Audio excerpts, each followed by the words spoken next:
CTV News at 5 with Hudson Mack. A missing Victoria man has been found dead in East Souk Park. 32-year-old Daniel Ganza hadn't been seen since May. A hiker discovered the body over the weekend. The cause of death is not being released, but the coroner's office says it is not suspicious. Well, it was once a charming little place to stay back in the 1950s, but most people in Victoria likely remember the Holiday Court Motel as something else altogether. Before the motel closed, it was known to be a magnet for crime, prostitution, and drugs. A large caterpillar moved in to begin demolishing the notorious motel on Hillside Avenue this morning to make way for a new 7-story commercial building. Andrew Sherritt Limited bought the motel in 2005 so it could relocate from the corner of Bay and Douglas Streets.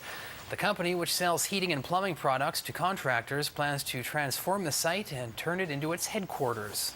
They can expect a 7-story building, 5 floors of Class A office space, a level of retail, and then our wholesale operation underneath that. There'll be a level of underground parking, and it's also going to be a LEED silver building. So we're building it hopefully to one of the highest standards in the city. The environmentally friendly building will feature commercial and retail space, a parking lot with electric car plug-ins, and a subsidized daycare. The building had been sitting empty for several years. Businesses in the neighborhood say they're not looking forward to construction, but are ready for a positive change. I mean, we're not looking forward to the construction phase of it, obviously, with the dust and whatnot going on. But it'll be something new for the block, as we got the new Volvo dealership next door, and so yeah, it'll be a nice addition to what we have here. I mean, anytime you get into a situation where you're getting prostitution and drug use and overdoses and whatnot, and they come in for help, and we'd help them, but it definitely affected our business. The company plans to lease out its old space. The new building will cost around $18.5 million and is expected to be completed in a year and a half. A young boy in the capital region is chopping it all off for a good cause. 10-year-old Brody McEwen is shaving his head in support of this year's Tour de Rock. Brody posted an event on Facebook and raised nearly $300 for Cops for Cancer. This is the second time Brody is going under the shears for the riders. Brody says he was inspired once more after a friend was diagnosed with skin cancer. Because my friend has skin cancer and she needs to shave her head for this skin cancer on her head so she can get it sewed. So I have to have a surgery this week on my scalp and I'm required to shave my head for it. My friend Teresa has a young boy called Brody who has been growing his hair for 2 years, which is since the last time he shaved his head for Cops for Cancer. And he decided that he wanted to shave his head with me so I didn't have to do it alone. All of the money raised for the Tour de Rock goes to the Canadian Cancer Society. The Tour de Rock team, including our own Aaron Glazier, will start cycling September 23rd in Port Alice. A special ceremony kicked off with a bang on Fort Rod Hill this weekend. The 5th BC Field Artillery Regiment fired to commemorate the 200th anniversary of the War of 1812 and mark the 50th anniversary of Fort Rod Hill becoming a National Historic Site.